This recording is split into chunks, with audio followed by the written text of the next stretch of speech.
Hello, my name is Jaden Kramer-Melnick, and I am a sophomore at UVM studying elementary education. For my social deviance class this semester, we had to read a book called No Place to Hide by Glenn Greenwald. This book outlines the NSA spying on the U.S., and it just outlines it in a way that's very clear and easy for people to understand. It follows a man named Glenn Greenwald going to meet with Snowden, who I will talk about in a bit, and plays a really big part in this book. Now, I think that the overall thesis of this book is a balance between is spying an inhumane act and if you have nothing to hide, why do you care?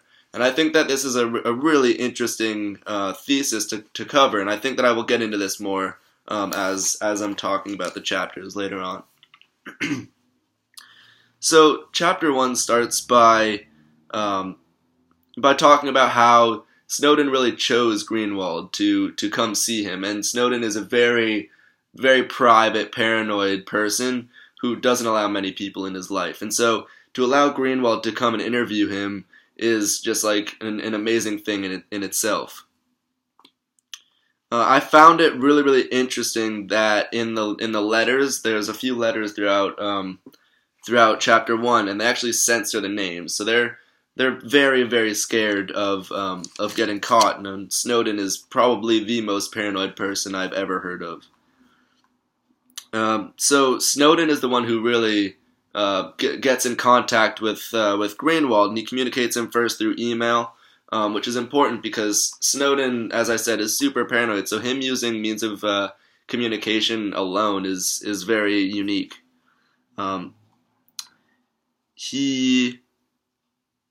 Snowden says that the security of people's communication is very important.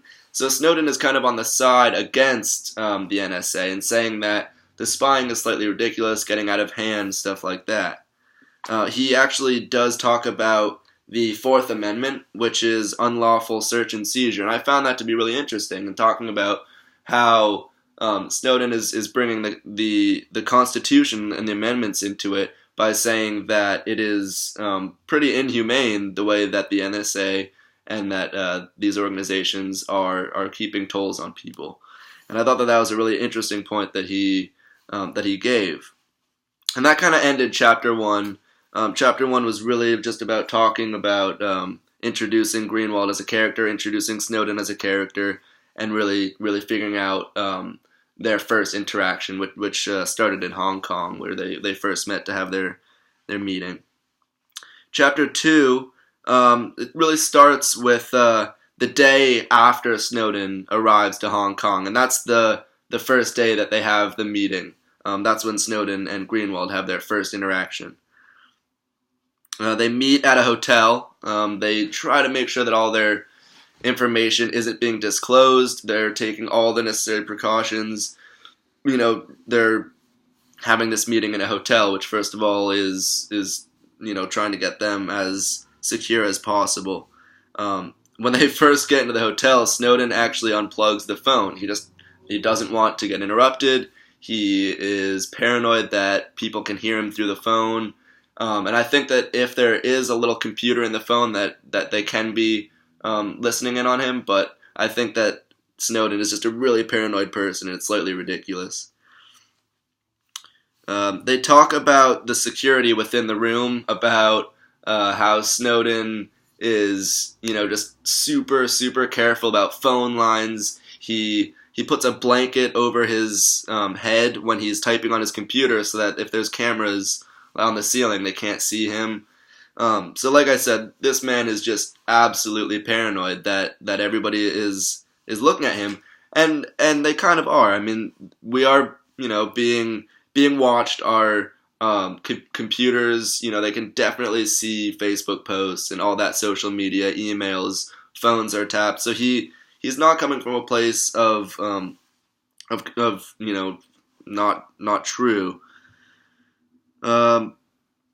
We learned that Snowden, when he was a kid, was actually lower middle class, kind of just built his way up to where he is today, wasn't, given everything on a silver platter. So the intelligence that he has was gained by hard work, determination, stuff like that. He worked really hard, but still dropped out of high school, which is it's an interesting thing. It wasn't because he couldn't do it. It was because he wasn't feeling challenged. High school was actually just far too easy for him. I think that's an interesting thing that shows, a lot about his future if he was not challenged in high school and moves on to just do these incredible things in the future.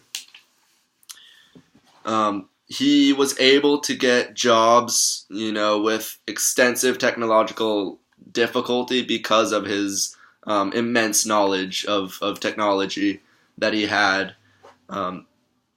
His views, actually, he was slightly more radical earlier on in his life, and his views changed a lot after the 9/11 attacks. He became much more patriotic.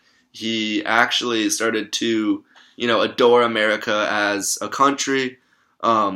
He applied for a job at a company called Booz Allen Hamilton. It's a private defense contractor. So he's actually, moving up in his life, getting jobs, more patriotic things in his life are just kind of changing. Greenwald talks about how his lack of sleep visiting Snowden was affecting him mentally, and that every day was 7, 8, 9 hours of just straight conversations with Snowden, just absolutely mentally challenging for him. As this chapter progresses, you can see Snowden's anxiety and paranoia building. He starts to get more and more paranoid. He starts to put pillows in front of the door so that it can make another barrier for sound. He puts bigger blankets over his head to protect him when he's typing so that people can't see him from above. He, at one point in this chapter, the telephone actually rings, and Snowden and Greenwald freeze, and they freak out thinking that something bad is happening. Turns out to actually just be somebody from the front desk asking if they want their room cleaned. So this kind of proves how paranoid Snowden is, that something as simple as a phone call can put him into a frantic episode. After this happens, they unplug the phone, they leave it unplugged, they don't want any other distractions, except that the fire alarm goes off in the next few minutes, which just absolutely freaks them out, thinking that something bad is happening. It's just a test.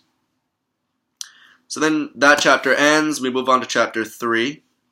Chapter 3 starts with Greenwald talking about how immense the NSA surveillance actually is. And this is the first time where we get to get an insight as to what is actually happening within the United States.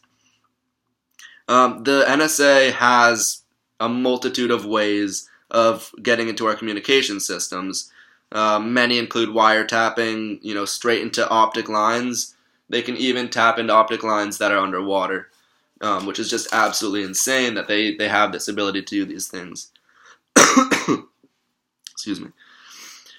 This chapter has a ton of diagrams and pictures depicting PRISM and other organizations. So this was an interesting chapter because we didn't just have to read. You could have a lot of visual cues as well, which was definitely nice.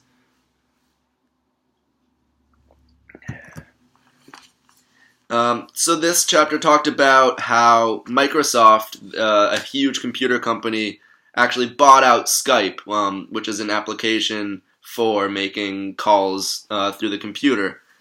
Back in 2011, Microsoft buys Skype, saying that they will keep it private. That's what they said to the media. However, in 2013, there were messages starting to come out saying that the NSA was steadily gaining access to the communication on Skype.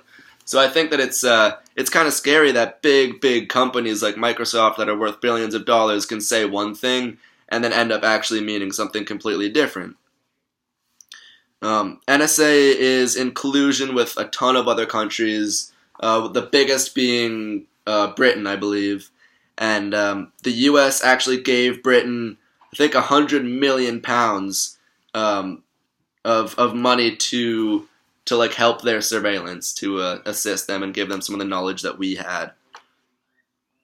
The Washington Post posted an article saying that the Department of Defense of which the agency, the NSA, is a part of, does engage in network exploitation, but does not engage in economic espionage.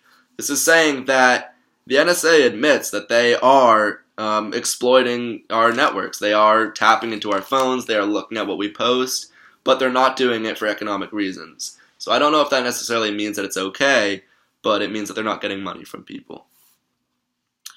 The fact that the US spies on everybody and knows what we are doing at all times allows the US to maintain its tight grip on the entire world.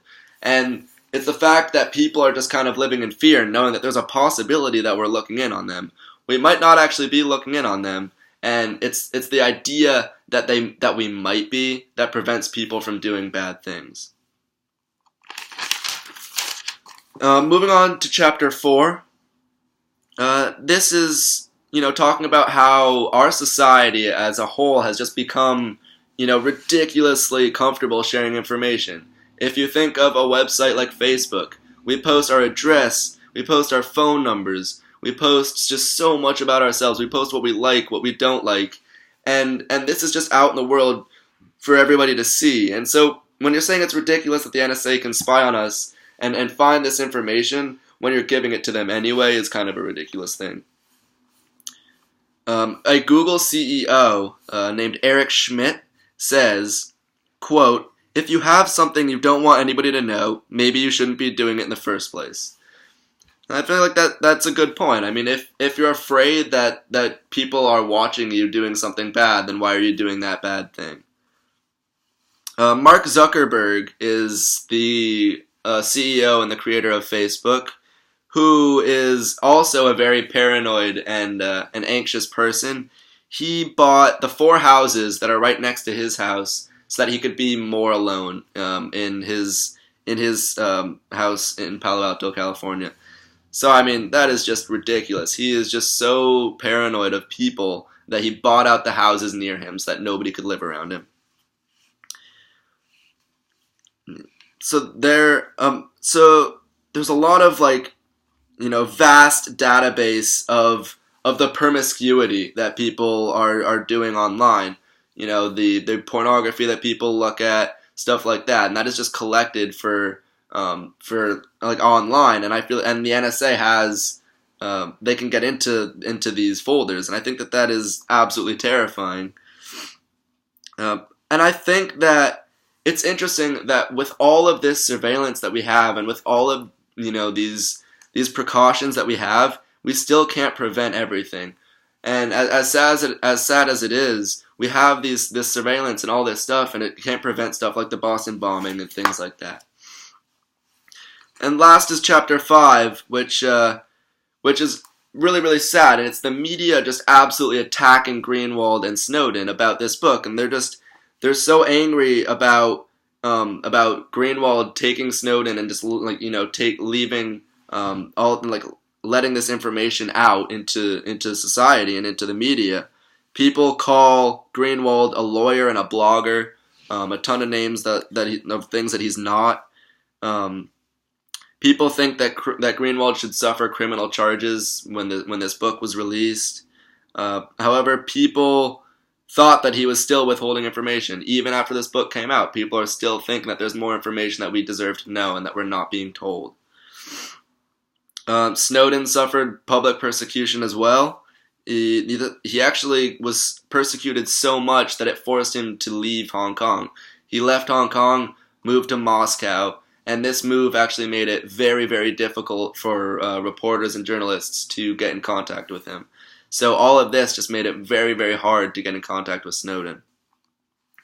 So that really covers the entire book. That's chapters 1 through 5. I personally really, really enjoyed this book. It gave me a great insight to what the NSA is doing, what America is doing, and the conversations between Snowden and Greenwald were absolutely entertaining to read. Also, for me, I was absolutely fascinated to watch Snowden's steady increase of paranoia and anxiety as the book goes on. It was just absolutely entertaining to read. So thank you very much.